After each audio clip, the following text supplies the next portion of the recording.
Abakunzi bacu murakarama. Umuntu ashobora kuba akunda abandi nta buryajya ashyiramo, gusa bo bakamwanga kubi. Niko ubuzima buteye. Gusa ibyo ntabwo ariko bimeze ku mafaranga. Uko ukunda amafaranga, urukundo uzagirira ubutunzi niko uzabubona, niko uzayabona n'amafaranga. Turaza kubisobanura. Nta kindi wongeyeho, nitwa Ismael Mugisha, hano hakurikiye ibiganiro, inkuru zigezweho kandi n'amasomo y'ubuzima. Gira ujye ubona ibiganiro byacu byiza nk'ibi mu buryo bworoshye. Reba munsi y'ivideo ahagana iburyo ahantu handitse ijambo subscribe, urahakanda ubundi witurize, ntabwo uzongera gucikwa na rimwe. Tumaze kuba ibihumbi 13.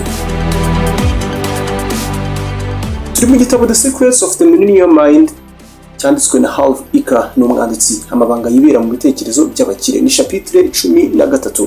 Tugiye gusoma kugera kuri chapitre 15 aho turaza kwiga ngo ni gute watangiye gutekereza nk'abakire, ibintu yemeza ko ari byo dukire ngo dutangire kubona ku mafaranga. N'umwanditsi nawe ujya wibaza ibyo umuntu uriya muntu w'umukire wa mbere ku isi yakoze ngo abikuriya kurikira. Ngo abakire bibanda cyane ku gaciro mbumbe k'ibyo batunze, mu gihe abakene bibanda ku mushahara bakorera. Wowe utekereza ute? Ibyo batunze nicyo gipimo nyacyo cy'ubukungu. Hano tubara ayo winjije muri icyo gihe runaka, ayo ufite mu bucuruzi, igishoro, ndetse n'ibyo utunze mu buryo ubayeho. Niba utabibara gutyo, ukeneye kwiga, ukeneye kumva iki kiganiro mpaka tugisoje. Ati abakire bazi gucunga amafaranga yabo, mu gihe abakene batakaguzwa amafaranga yabo no ku bintu bitari ngombwa. Igenamigambi rinoze, ukwizigamira, gushora amafaranga mu bwenge, nibyo bintu bituma abakire barahindutse abo bari bo uyu munsi. Ati abakire ahantu handi batandukanira nawe, ubundi amafaranga batunze arabakorera, mu gihe wowe cyangwa se abandi bakene bo bakorera amafaranga. Sinshaka kukuyobya kuko ugomba kunyumva neza.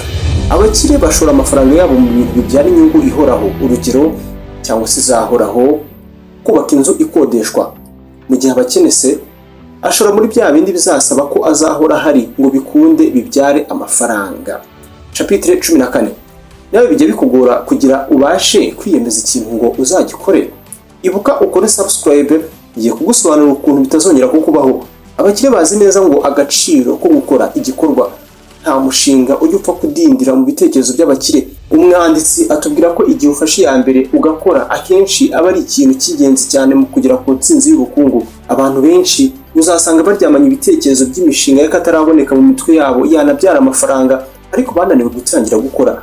Abenshi ni ubwoba bukibaziritse, ndetse no guhora bimura ibintu bati sindaba tayari, sinditegura neza. Ndagusabye tangira uyu munsi. Kugera kuri ibi bizagusaba ikintu kimwe, ntega amatwi. Umwanditsi adusaba ikintu kimwe, ati ndabasaba kwiyambaza gahunda yitwa Ready Fire and Aim.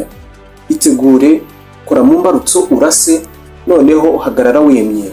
Uko abisobanura n'umwanditsi, ati dukwiye gukora ibyo dutekereza ko byaduteza imbere, hanyuma ibindi tukazabivugurura, ariko nibura twaratangiye kwiteza imbere, nibura intambwe ya mbere twarayiteye. Avuga ko ari byiza gutangira ibintu niyo waba utabikora neza mu ntangiriro zabyo. Ibyo biruta gutegereza igihe nyacyo. Akenshi benshi dutegereza kiba kitazanagira kuri benshi. Ejo hahora ari ejo. Ibyo se ntitubizira? Niba utabizi uzabyibuke. Anatwibutsa cyane umumaro wo kutava ku bintu no guhozaho ibisubiza inyuma abandi, ndetse n'ibisitaza imbere y'abakire. Ubundi ntabwo bibaca intege, niho batandukanira nawe. Aho gucika intege, bigira cyane ku makosa bakoze, bakanayakosora, bakanayakoresha nk'ibuye ry'imfuruka mu kugera kure hashoboka. Chapitre 15. Imbaraga zihishe mu kunyurwa. Umuntu utanyurwa byamugora kugira ikintu abona byoroshye, kiretse najye kwiba. Umva ko umwanditsi abisobanura.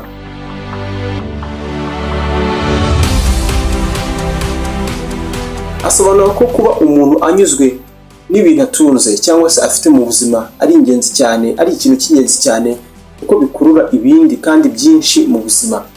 Iyo wishimiye uko umeze, bivana amaso yawe ku kwibanda ku byo ubura mu buzima, ugatangira kwibanda ku byo ufite.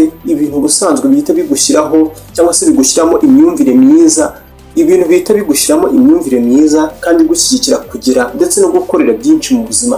Umugani w'umwanditsi, ese wagera kuri byinshi gute utazi n'ibyo utunze ngo bingana iki, cyangwa se utishimira aho wavuye?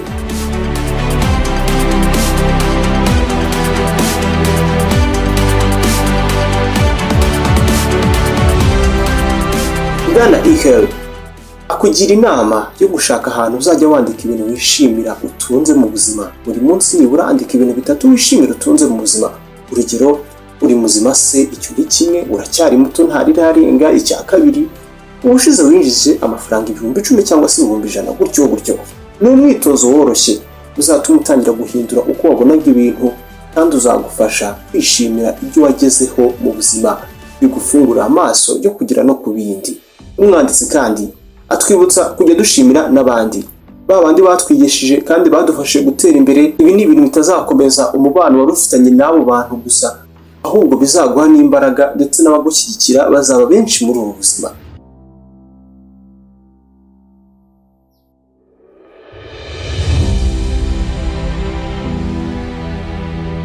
Yari amabanga yibera mu bitekerezo by'abakire ni igitabo. Genzura amafaranga utunze winjiza uyu munsi, ntukarindire igihe nyacyo. Igihe ushaka kwiteza imbere, igihe nyacyo ni iki? Ishimira ibyo utunze. Ibyo nibyo twize uyu munsi. Tuzakomeza na chapitre za nyuma muri video ikurikira, ntuzacikwe. Tuzaba dusoza igitabo. Ibiganiro bya hano iyo ugize icyo uvanamo, wibuka guhereza ikiganiro like kuko bigifasha kugera ku bantu benshi.